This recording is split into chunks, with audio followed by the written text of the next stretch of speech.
ahora va a hablar Robert. Disculpa si pronuncio mal tu apellido.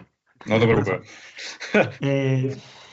Robert Chimilli, no te preocupes. Smyslik, Bien, vale, bien. Smyslik, gracias. Smyslik, quien ha completado un doctorado en estudios de traducción, trabajando sobre el estudio de los problemas vinculados a la traducción de mundos ficticios construidos en obras literarias, audiovisuales, interactivas y narrativas gráficas. Ahí tiene varios artículos y capítulos de libro publicados.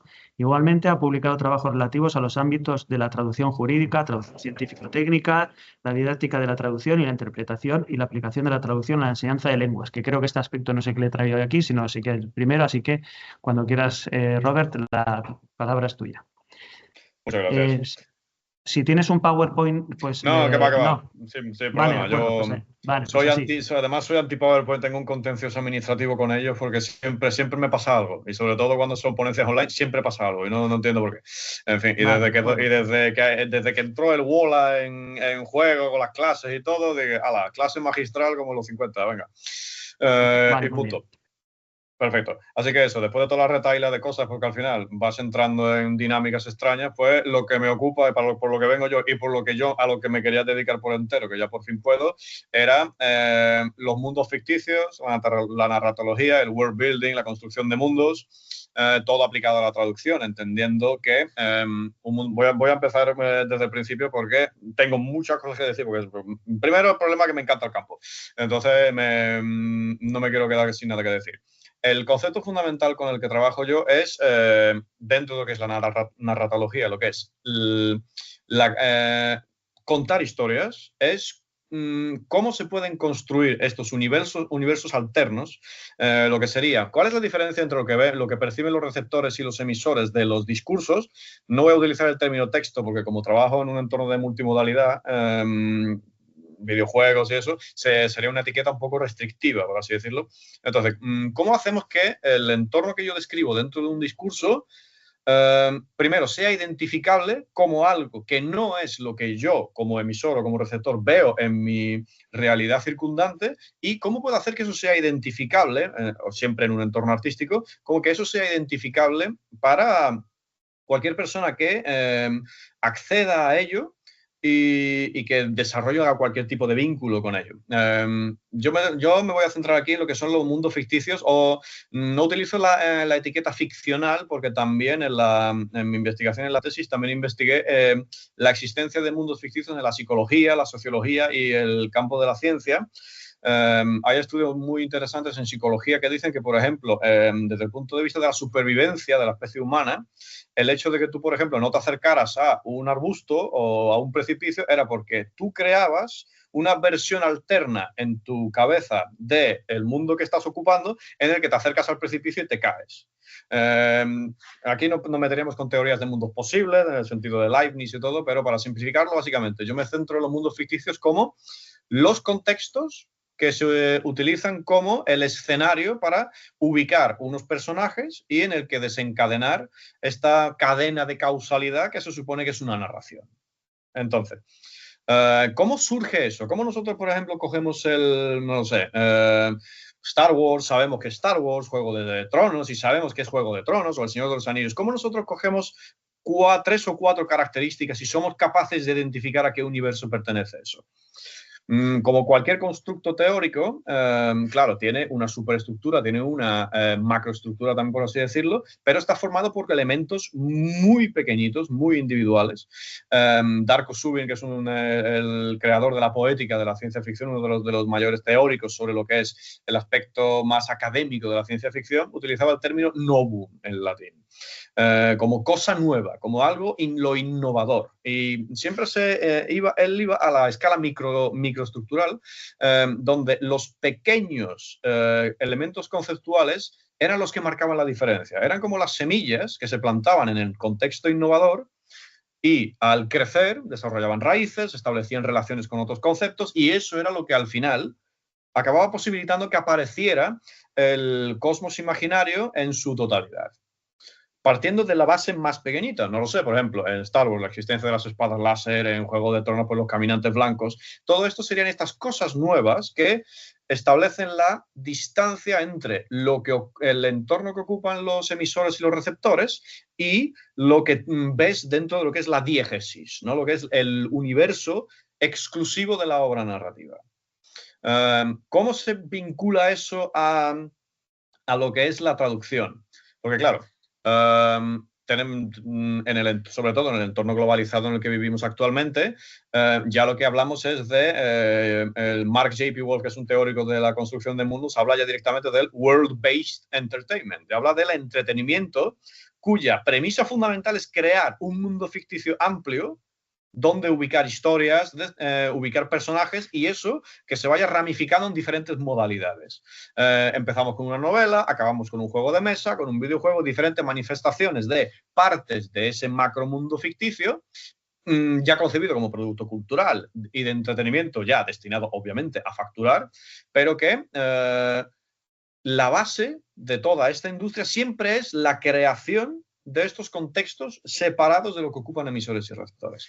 ¿Cómo vincular esto a la traducción? Pues básicamente, en el entorno globalizado, un mundo ficticio, si se quedara únicamente en su entorno de origen, a pesar de que la mayoría de los más conocidos, la mayoría, aparecen en el entorno angloparlante, que ya sería un campo bastante destacado de un target, un nicho de mercado bastante amplio, pero si se aplica procedimientos de traducción que permitan exportar esos mundos ficticios a diferentes culturas, los beneficios y la difusión de las diferentes creaciones, la capacidad de llegar a un mayor número de receptores se multiplica de manera prácticamente, no voy a decir infinita porque no, pero de manera muy destacada. ¿Cómo podemos hacer entonces nosotros que este universo que yo identifico, por ejemplo, imaginemos que pertenecemos al entorno angloparlante, ¿cómo hago yo que este universo, que un receptor en su entorno original lo capta sus detalles inmediatamente? Star Wars, por ejemplo, imaginemos que no se haya traducido a ninguna otra lengua, que las películas solo se hayan quedado en el entorno americano. ¿Cómo consigo yo que un espectador hispanohablante, por ejemplo, vamos a hablar del contexto español, por ejemplo, cómo hago yo que pueda identificarlo y detectar todas sus aristas creativas y conceptuales de la misma manera que lo haría el espectador americano? Ahí es donde introduzco lo que es el concepto del problema de traducción, que es un concepto bastante complejo en traductología, porque puede ser subjetivo, puede ser objetivable. Tienes que crear, básicamente, lo que hice yo fue objetivar el concepto de problema de traducción aplicado a mundos ficticios, vinculándolo a nociones tales como el no. Básicamente, el problema de traducción sería todos estos elementos del discurso original que, al traducirse de manera funcional, permiten que este entorno imaginario surja en un nuevo entorno cultural. Esto tiene una complejidad bastante destacada y una de las diferencias principales que hay que tener en cuenta es que la diégesis es fundamental, porque la diégesis porque claro, todas las historias necesitan un mundo ficticio, aunque sean realistas o naturalistas. El entorno que se relate en cualquier narración nunca va a ser al 100% equivalente a lo que vemos fuera de ella. Nunca, es imposible. El mínimo detalle que cambie ya crea un universo alterno. Pero claro, ninguna narración se puede sustentar puramente en conceptos diegéticos. No hay nada que no incorpore, que incorpore cero conceptos del mundo exterior, por así decirlo, del mundo real. Entonces tendríamos problemas diegéticos y extradiegéticos. Por un lado, tendríamos que entender cómo trasladar las cosas originales que crean los narradores en los entornos, aparte de comprender todo lo que provenga del mundo exterior. En mundos de ciencia ficción, por ejemplo, la complejidad sube, porque claro, tendremos que ser expertos un poquito también en los campos científico-técnicos, en el campo de la hard science fiction, tipo Robert Heinlein o Arthur C. Clarke o Isaac Asimov, que tienen un componente real científico muy destacado. Habrá que aplicar estrategias del campo científico-técnico de la traducción. Pero, por ejemplo, en lo que es la fantasía, en lo que me centré yo en esta pequeña investigación, la fantasía mitopoética, que tiene connotaciones de crear un sentimiento épico, algo relacionado con mitos, héroes, crear una creencia secundaria, como decía Tolkien, muy sólidas, muchas veces de temática sobrenatural, ahí lo que vemos es que la diégesis tendrá un peso muy destacado, a pesar de que nunca nos podemos olvidar de los conceptos externos. Yo analicé obras de Lord Dunsany y de Tolkien y de Terry Pratchett para establecer también una pequeña diacronía en lo que sería este tratamiento del mito, la creación de un entorno sólido con sus creencias bien solidificadas, y cada uno tiene su estilo. Por ejemplo, Lord Dunsany era muy grecorromano, por así decirlo, además que hemos estado viendo los vasos, en el sentido de que él lo que quería era crear un panteón, le interesaba mucho la relación de los pequeños dioses con los seres humanos, como los dioses... había un dios principal en Manjut Sushai, en el sentido de Zeus, en la tradición nórdica también como Odín, que era el que sostenía la realidad, básicamente que no se descuajara. Eso luego lo heredó Lovecraft, creando a Azathoth, porque en Manjut Sushai también había un diosecillo pequeñito que tocaba el tambor constantemente para que no se despertara, porque cuando se despierte, en la tradición también sudamericana, empezaría un nuevo ciclo de creación, destrucción, que pasaba también lo mismo en Lovecraft, heredó esa idea que había un dios flautista que lo mantenía también atontado y así como medio adormilado.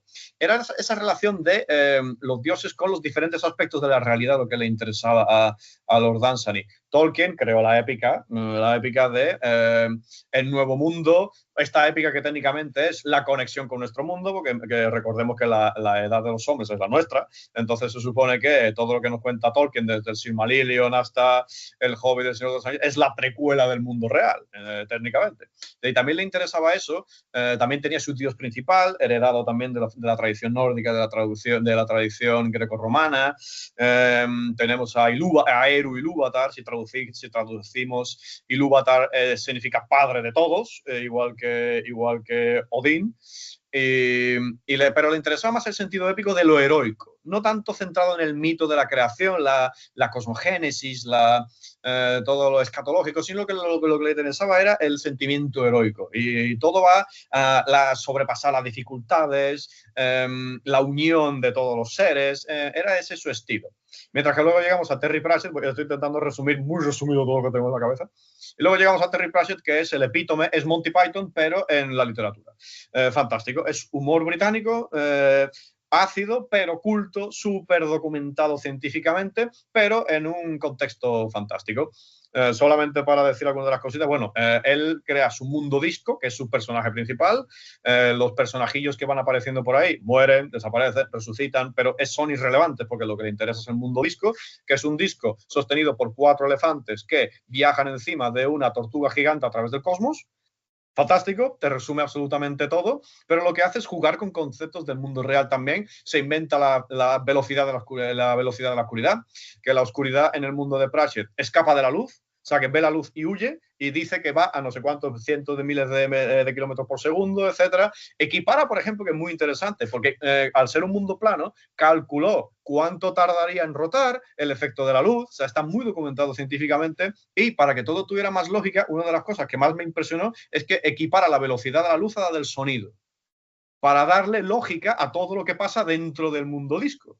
Y tú dices, pero espérate, esto no iba de fantasías y medio de cachondeo o lo que sea. Entonces, de repente te das cuenta de que tienes que documentarte al entrar, porque una cosa es el close reading, por ejemplo, de textos, el disfrute estético puro y duro que podemos hacer antes de dormirnos de los libros, pero cuando ya traduces es un ejercicio mucho más intenso que incluso una lectura analítica, porque tienes que impersonate, tienes que como que suplantar a los creadores, porque eres co-creador del texto, y tienes que encontrar el equilibrio entre la voz de los autores y de las autoras originales y la tuya, pero tienes que entender perfectamente qué querían decir las personas que crearon las historias y los mundos al diseñar sus cosas. Y por ejemplo, en el caso de Pratchett es de estos casos sorprendentes porque, claro, con Dunsany dices tú, uy, mitología pura en el sentido más clásico. Con Tolkien, la épica, lo heroico, lo grandilocuente. Pero con Pratchett no sabes qué te vas a encontrar, porque tú te esperas una cosita y luego ves que, por ejemplo, tienes que empezar a documentarte a cuántos metros por segundo va la velocidad de la luz, porque eso tiene su lógica, e explica algunos de los fenómenos naturales del mundo disco. Y tú dices entonces, perfectamente, ciclos de del Sol y de la Luna, cómo afecta que la tortuga estelar se aleje de ciertos agujeros negros. Es todo muy cósmico, pero parecía fantasía, pero es fantasía científica. Y esto sería básicamente eso. Los problemas de traducción en cada uno de los de las tres versiones se centrarían y tendrían un carácter totalmente distinto. Y para encontrar esta funcionalidad y evocar estos mundos, tendríamos que aplicar, a pesar de técnicamente estar en el mismo campo, que es la fantasía mitopoética, que podríamos meterlo en el mismo saco, aún así tendríamos que enfocar nuestro trabajo de tres maneras absolutamente diferentes para encontrar esta voz de los autores originales. Y así, muy resumido y muy rápidamente, porque son muchas cositas y mi problema que me gusta demasiado, pero básicamente eso. Tres autores que lo que nos quieren mostrar, crear una creencia propia dentro de sus obras, con su estilo propio, y que por eso muchas veces yo lo que digo, que la fantasía técnicamente podría considerarse la manifestación moderna de la mitopoiesis y la creación de mitos, porque los objetivos son los mismos. Crear personajes con los que nos podamos identificar muchas veces o llegar a aspirar, y conectar algunas de las casos del mundo, encontrar explicaciones a lo que vemos en el mundo real, pero desde un punto de vista sobrenatural o heroico, celestial, como lo queramos. En el caso de Tolkien, ya para terminar, es eso. Los cataclismos son los que configuran nuestro mundo actual. Beleriand desapareció, la Tierra Media se convertirá en lo que tenemos ahora en la Tierra, porque eso, la era nuestra, es técnicamente, o sea, básicamente es una historiografía ficticia de los mitos que preceden a nuestro mundo actual. Pero eso, es un campo bastante muy fascinante, donde es interdisciplinariedad brutal, porque he tenido que investigar 80.000 millones de cosas que aparentemente inconexas, pero que cuando cobras conciencia de ello y luego pasas a leer estas obras, es absolutamente fantástico, y yo le encuentro todavía más detalles que a las obras que no habría pillado antes de haber empezado esta investigación. Y bueno, muchas gracias, y muy cortado y muy rápido todo, pero eso, no quiero quitarle tiempo a la gente.